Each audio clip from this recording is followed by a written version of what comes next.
Mas você pode abrir a sua Bíblia. Na carta de Paulo aos Romanos, capítulo 4,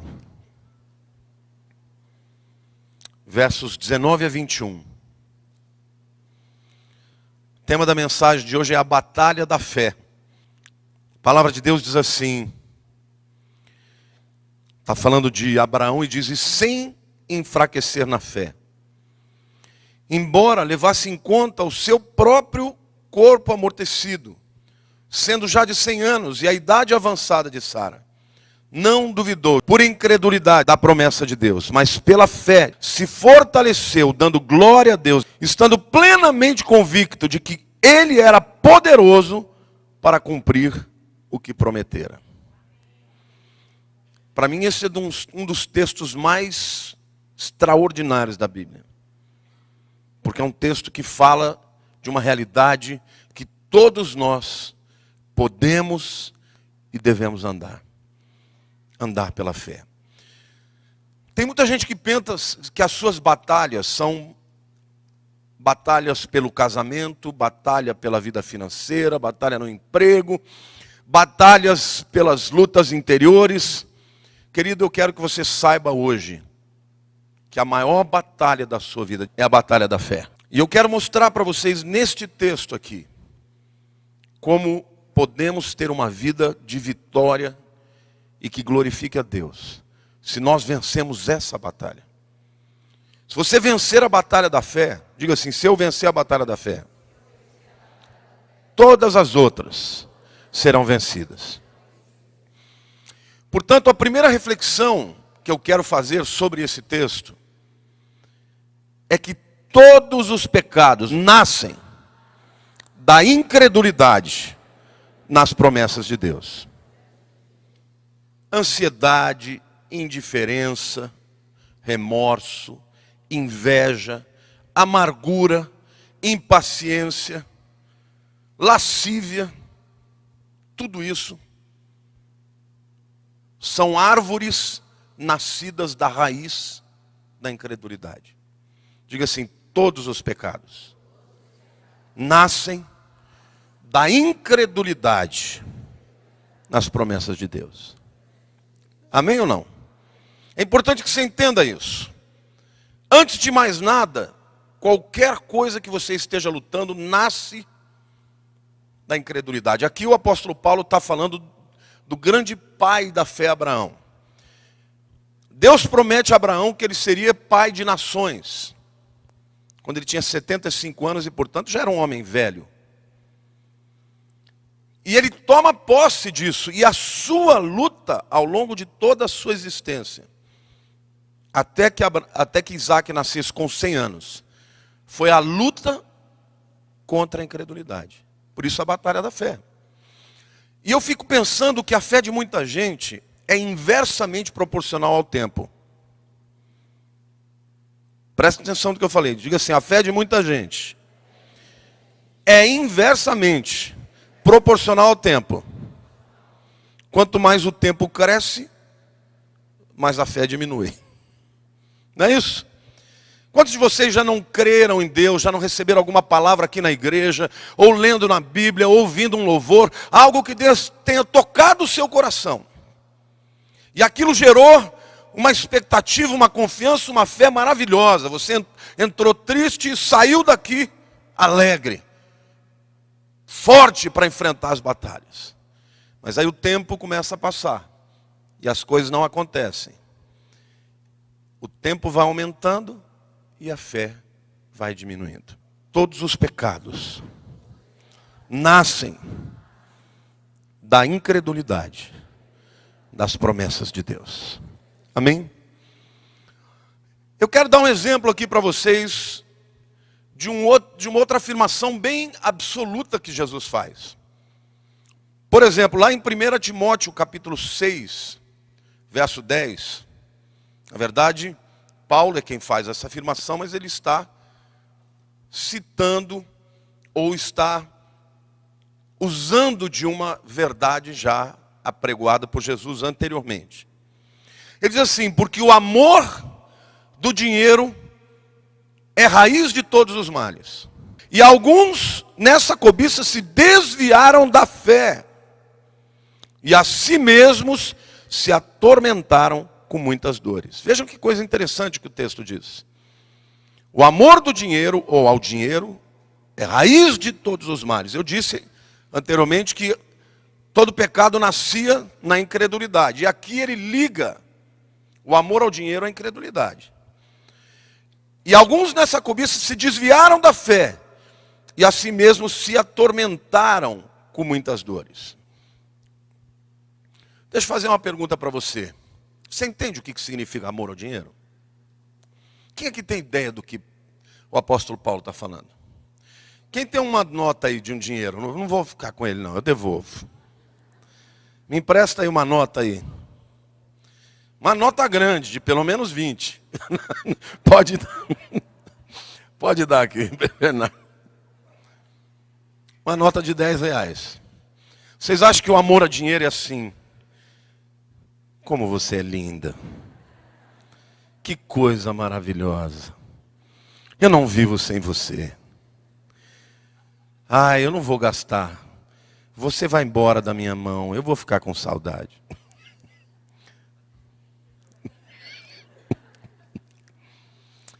Será que é isso que Paulo está falando? Será que o amor ao dinheiro é o amor ao papel, a uma moeda? O que é o amor ao dinheiro que o apóstolo Paulo está dizendo que é a raiz de todos os males? O dinheiro, ele simboliza alguma coisa. O que o dinheiro simboliza?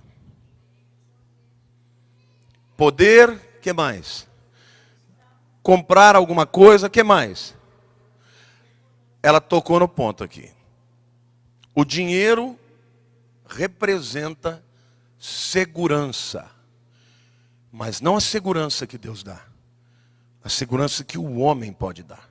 Amém ou não?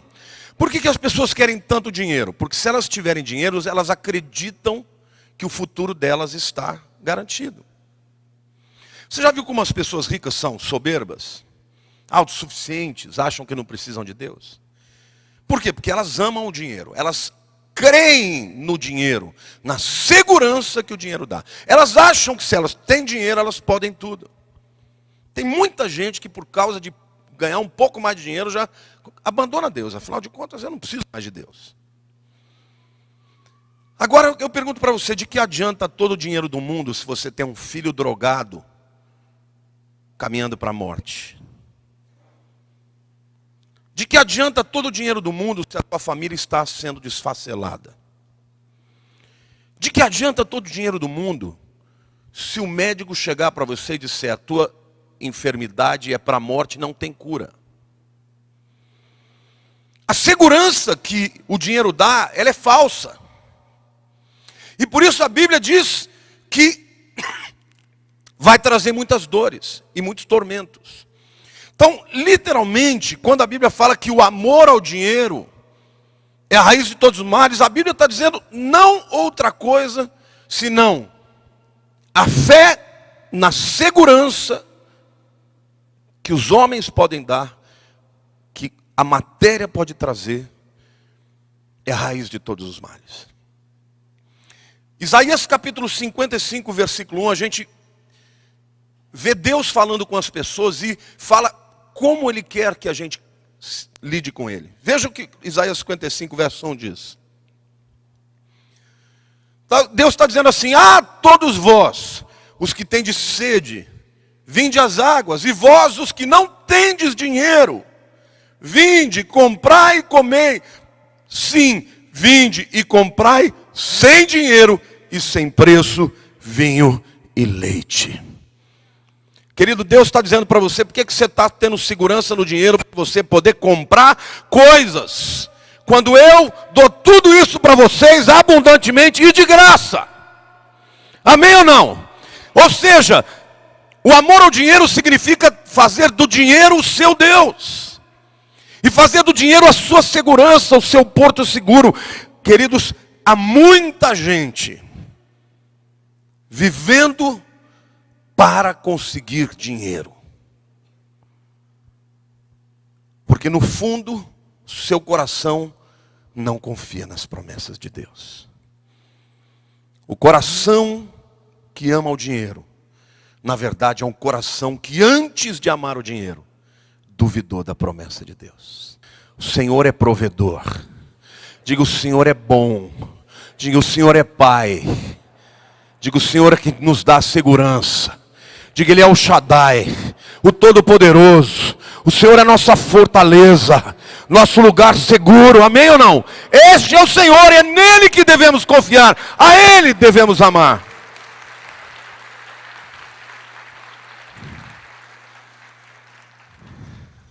E o dinheiro, portanto, controla todas as áreas do ser humano.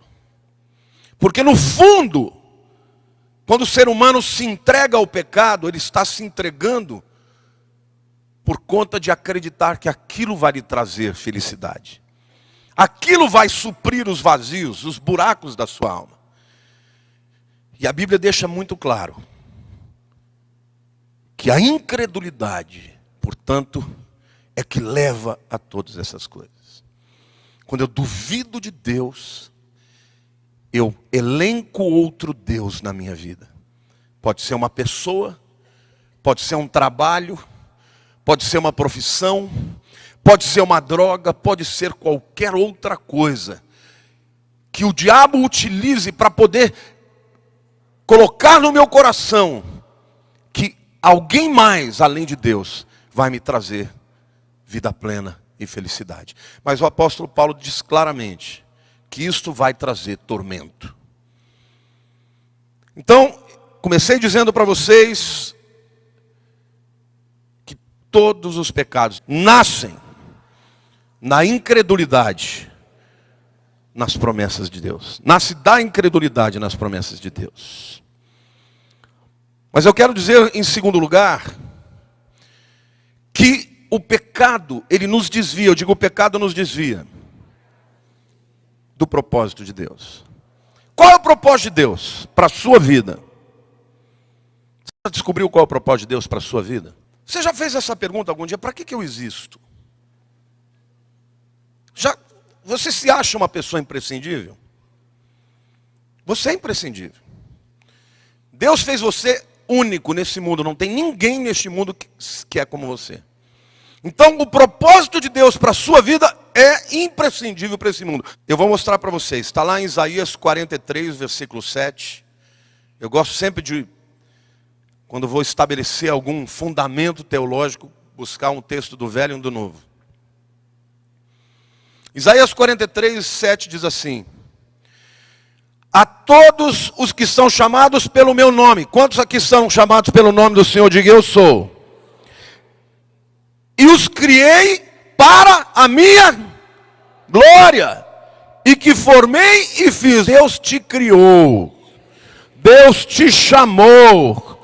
Deus te formou para a glória dele. Diga, esse é o propósito da tua vida. É glorificar a Deus. Amém ou não?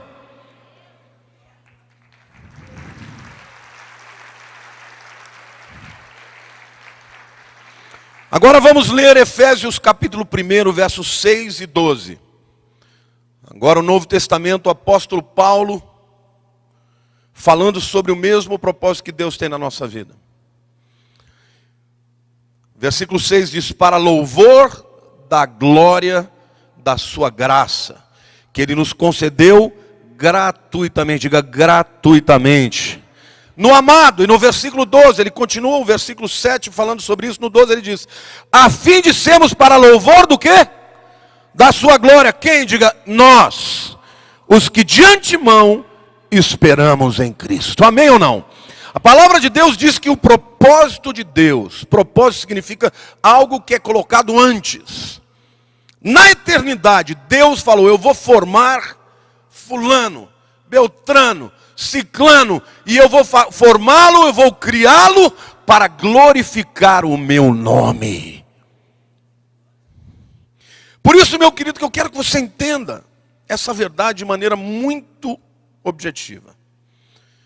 Quando você duvida da provisão de Deus, quando você duvida que a sua felicidade esteja linkada diretamente à promessa de Deus, você começa a se desviar do propósito de Deus, que é glorificar o seu nome. Por quê?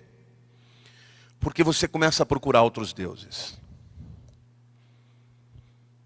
E quando o apóstolo Paulo ele cita Abraão, é porque Abraão, um homem como você e como eu, um homem de carne e osso, que teve muitos defeitos. Abraão não foi santo, não. Abraão não foi uma pessoa que só acertou, não. Mas uma coisa ele teve. Ele perseverou em crer. Quanto mais tempo passava, mais ele declarava: Deus vai fazer. E isso é tão lindo, que quando Abraão chega no Monte Moriá, depois de 3 dias de caminhada, para entregar o seu filho Isaque, quando ele subia de um lado do monte, para entregar Isaque, o carneiro estava subindo do outro lado. Ele não via, mas pela fé, eles estavam caminhando para se encontrar, para que o carneiro fosse o sacrifício no lugar de Isaque. Querido, a bênção de Deus, a provisão de Deus, aquilo que vai gerar glória para Deus na sua vida, está subindo o morro do lado que você não está vendo. Mas se você desistir, você vai perder a bênção. E vai se agarrar em outras coisas. E vai se desviar do propósito de Deus. Porque descreu na promessa. Até a última hora, quando Isaque pergunta: pai, aqui está a lenha, aqui está o fogo. Eu já tinha até acendido o fogo do altar. Mas onde está o cordeiro? E Abraão diz: Yahweh Jireh, o Senhor proverá. Isto é fé. 25 anos ele esperou para que Isaque nascesse. Pelo menos mais 30 anos, porque muita gente fala que Isaque era jovenzinho. Não, Isaque já era um homem feito. E este homem continuou crendo. E quando aquilo foi colocado à prova, ele não titubeou. Ele preferiu crer na promessa de Deus do que na circunstância. Por isso eu quero dizer para você, querido, não dependa do que você vê. Porque o que você vai ver, muitas vezes vai ser contrário à promessa de Deus. Mas Deus não retrocede a sua promessa. A Bíblia diz que as promessas de Deus são irrevogáveis. E você glorifica a Deus quando você se agarra na promessa e diz: o Senhor prometeu, então vai acontecer na minha vida. Não importa as circunstâncias, não importa o que eu estou vivendo, não importa o meu corpo amortecido, Deus prometeu, Ele vai cumprir. Amém ou não? Essa maneira ele glorificou a Deus, pela fé. Amém?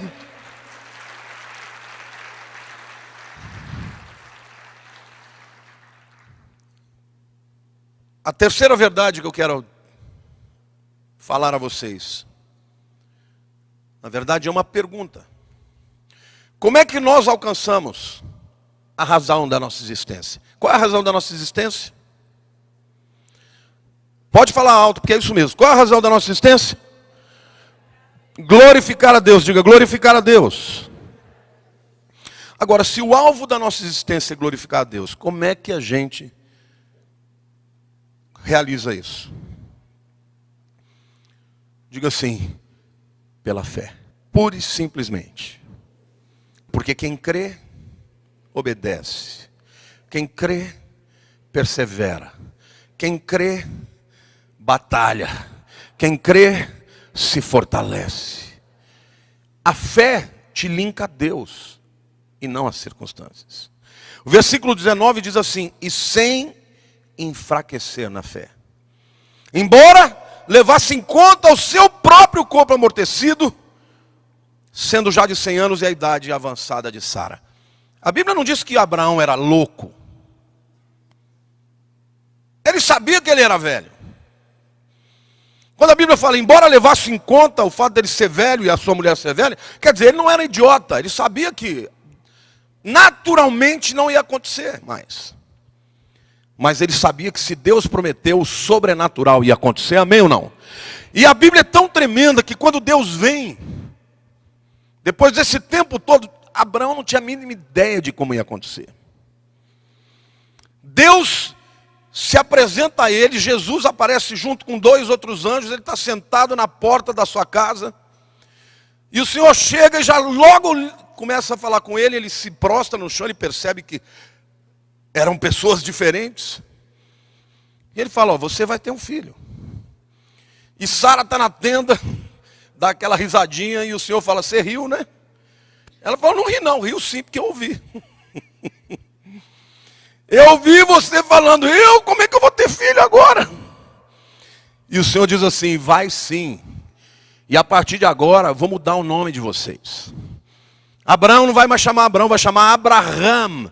E ele colocou a letra Re do seu nome, do nome de Yahvé, que é a letra que simboliza a graça, que os rabinos dizem que é a letra que simboliza o fluir do Espírito de Deus. E tirou e colocou o Re da letra do nome de Deus no nome de Abraão, e ele virou Abraham, e tirou o Sarai, tirou o Hirekiod do final, que fazia com que o seu nome fosse meu Senhor, chamava o seu marido de meu Senhor, e colocou o mesmo Re na vida de Sara, ela virou Sarar, que se tornou a princesa, e um ano depois, nasce milagrosamente Isaac.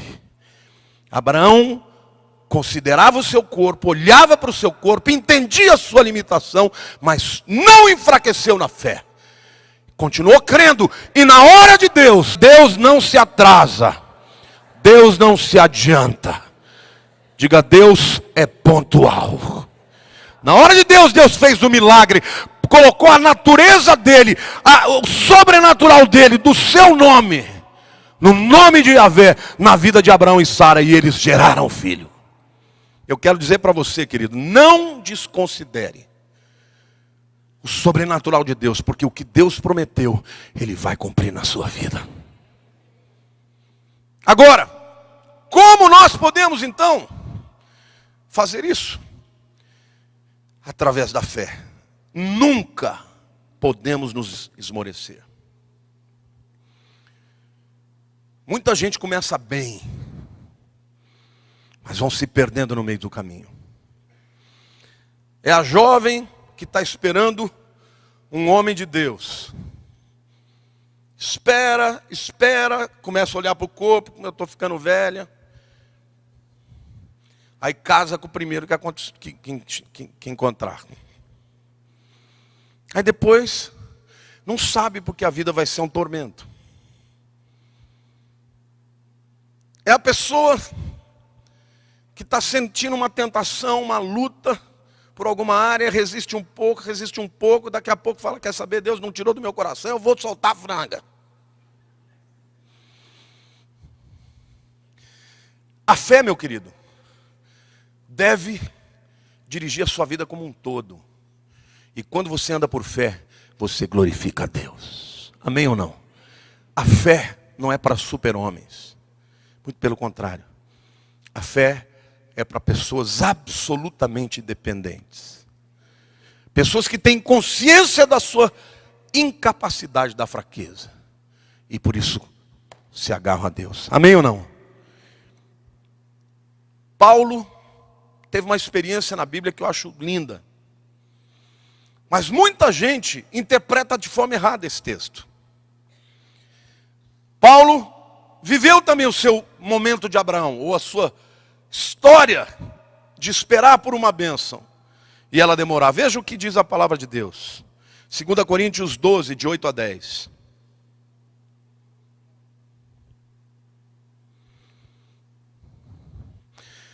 Segunda Coríntios 12, de 8 a 10. Por causa disto, 3 vezes pedi ao Senhor que o afastasse de mim. Então ele me disse, a minha graça te basta, porque o poder se aperfeiçoa na fraqueza. De boa vontade, pois, me gloriarei nas fraquezas, para que sobre mim repouse o poder de Cristo.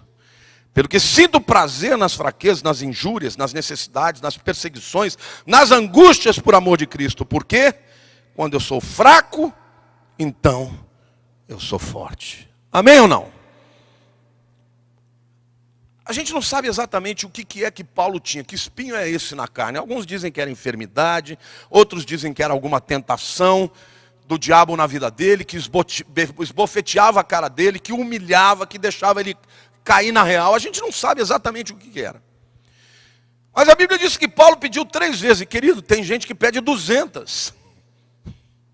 Só que a diferença quando Paulo falou, eu pedi 3 vezes. Sabe por quê, querido? É que Paulo tinha uma fé tão tremenda, que quando ele pedia 1, já acontecia. Para ele falou 3 vezes. Ele estava abismado. Olha, eu pedi 3 vezes, meu irmão. E Deus falou, a minha graça te basta. Quer dizer, esse não era um homem incrédulo, era um homem de fé, que tinha intimidade com Jesus, que quando pedia para Jesus as coisas aconteciam.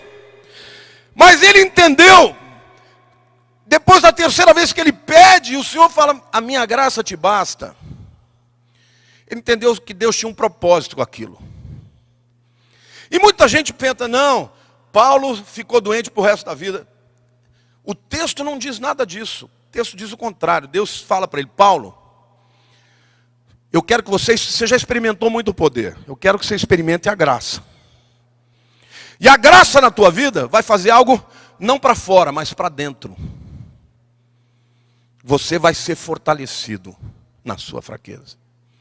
E aí ele começou a se gloriar, não porque o poder de Deus se manifestou para fora, mas porque o poder de Deus se manifestou para dentro.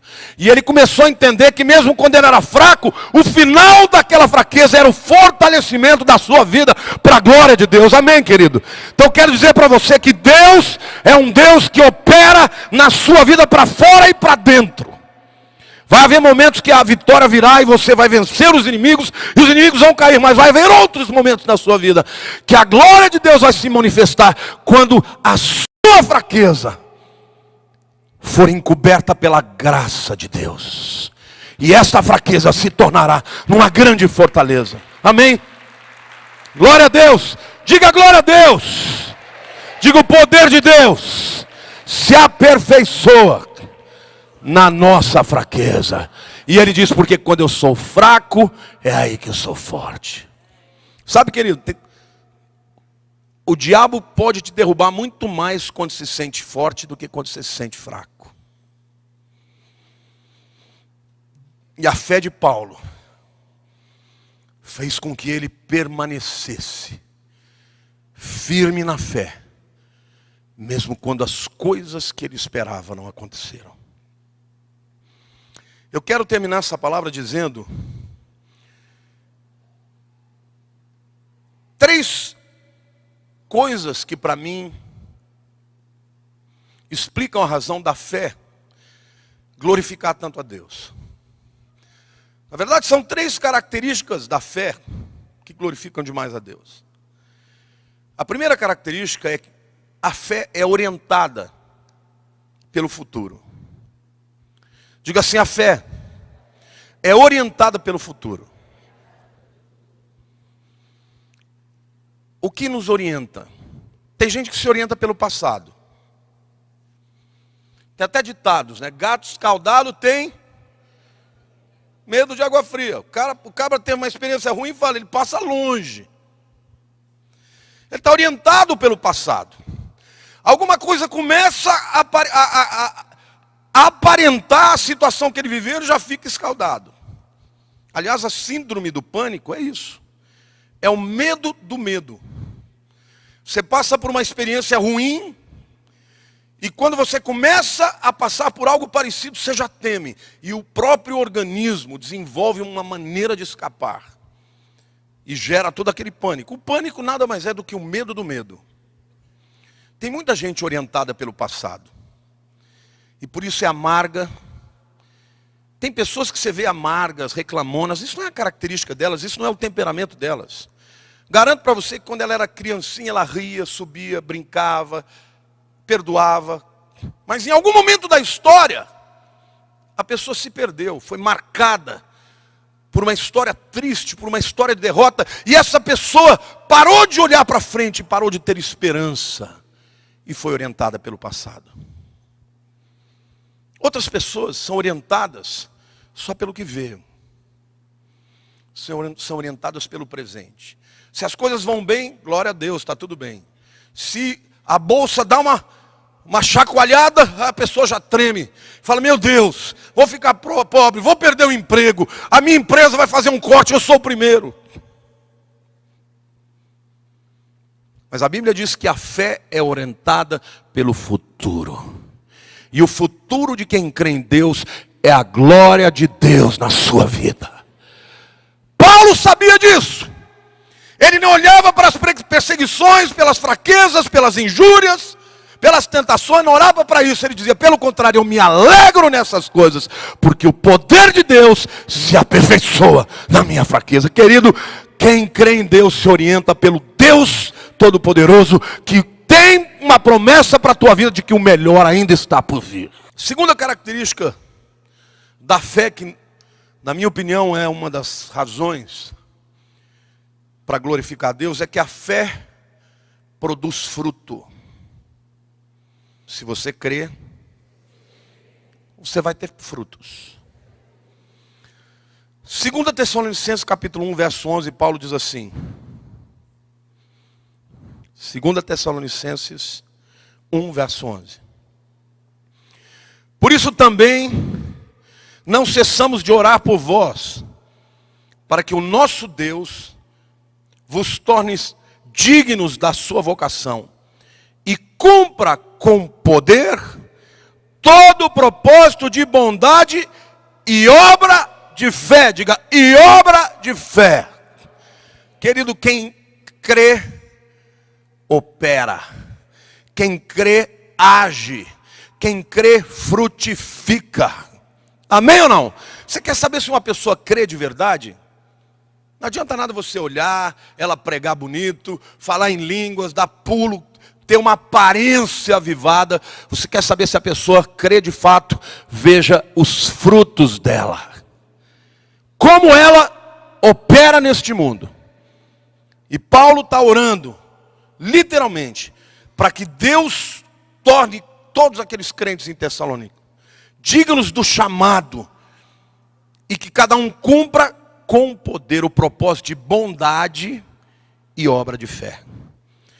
E Gálatas 5, verso 6 diz assim, Gálatas 5, 6, porque em Cristo Jesus, diga, em Cristo Jesus, diga, nem a circuncisão, nem a incircuncisão tem valor algum, mas a fé que atua pelo amor.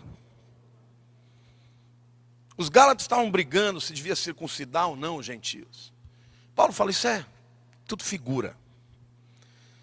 Nem uma coisa nem outra tem valor. Vocês estão brigando pela coisa errada. Eu quero saber de vocês o seguinte. A fé de vocês está produzindo amor? A fé de vocês tem poder? Então diga assim, meu querido. Diga, fé é poder. Poder para quê? Para frutificar. Deus não quer que você tenha esterilidade na tua vida. A pessoa que não frutifica fica amarga. Não se envolve, não crê e critica os que estão fazendo. Se você crer, você será uma bênção. E você vai amar, vai tocar, vai transformar, vai influenciar, vai frutificar. Porque é isso que a fé faz. Amém? Como podemos glorificar a Deus? Diga, pela fé. Diga, porque a fé é orientada pelo futuro. Porque a fé frutifica. E por último lugar, como eu disse, 3 características da fé. A fé só subsiste se nós estivermos em constante combate contra a incredulidade. Precisamos combater a incredulidade todos os dias. Querido, a fé não é uma coisa que você recebeu hoje e vai ter para o resto da vida. A fé você tem e mantém e aumenta ou diminui dependendo da sua postura de guerra. Apóstolo Paulo diz em 1 Timóteo 6,12: combate o bom combate da fé. toma posse da vida eterna, para a qual também foste chamado e de que fizeste a boa confissão perante muitas testemunhas. Tem muita gente brigando a guerra errada.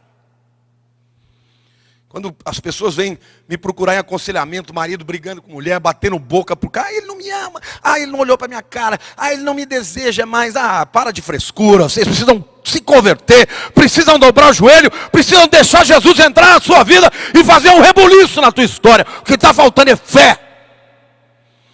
Lá atrás, lá no âmago, lá na raiz, o problema entre vocês nasceu da incredulidade. E o diabo vai gerando tormento atrás de tormento. Não vai brigar contra o teu marido nem contra a tua esposa. Brigue com o diabo e confie em Deus. Brigue para que a tua fé não esmoreça, porque Deus vai fazer um milagre.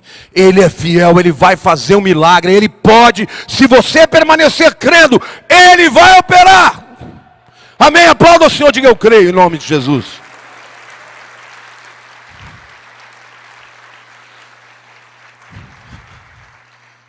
Talvez você esteja dizendo, pastor, mas não dá mais, agora já separei, já não tomo. Querido, e daí?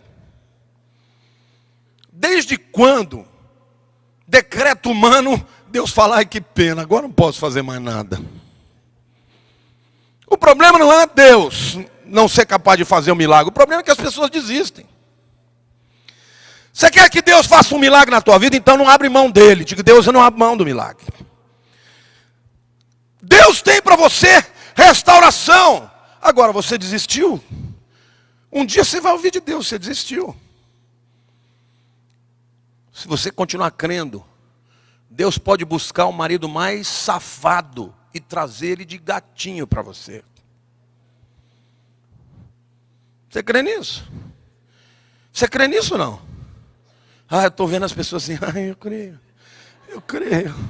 Glória a Deus, eu creio, Senhor, Tu és bom. É isso que eu estou falando. Pastor, mas você não vê o demônio que está lá em casa, querido. Ô querida. Deus é mais forte que demônio. Não existe melhor coisa para fazer do que agarrar nas promessas de Deus. O Senhor é Senhor. Tu és bom, Tu és tremendo. O Senhor muda o coração do pior pecador. A história do filho pródigo é essa. O indivíduo abandonou tudo, a gente não sabe. Não, lê o texto, é rapidinho, né? Parece que foi em 6 meses. Não, a Bíblia não fala isso. Ele foi, mas ele voltou. Porque o pai continuava esperando por ele. Hebreus capítulo 3, versículo 14, o apóstolo Paulo diz assim. Hebreus 3, 14. Porque nos temos tornado participantes de Cristo. Olha que texto tremendo. Se de fato guardarmos firme até o fim a confiança que desde o princípio tivemos. Você quer participar de Cristo ou não? O que é participar de Cristo? Diga para mim, o que é participar de Cristo? O apóstolo João diz, assim como veremos, seremos. Mas a Bíblia diz que nós somos como Jesus, segundo aquilo que vemos nele. Isso não é só para o futuro, não, é para agora. Se você vê em Jesus o Deus gracioso que venceu a morte na cruz, você não vai temer a morte hoje. Você quer participar de Cristo? Diga para o teu irmão do lado, você quer participar de Cristo? Guarde firme a confiança que você tem desde o princípio. E eu concluo dizendo, porque todo, diga todo, o que é nascido de Deus, vence o mundo. 1 João 5,4, diga todo, diga eu, estou nessa. O que é nascido de Deus, vence o mundo. E essa é a vitória que vence o mundo. A nossa fé. Amém? Você pode aplaudir o Senhor e dizer eu creio, eu recebo em nome de Jesus.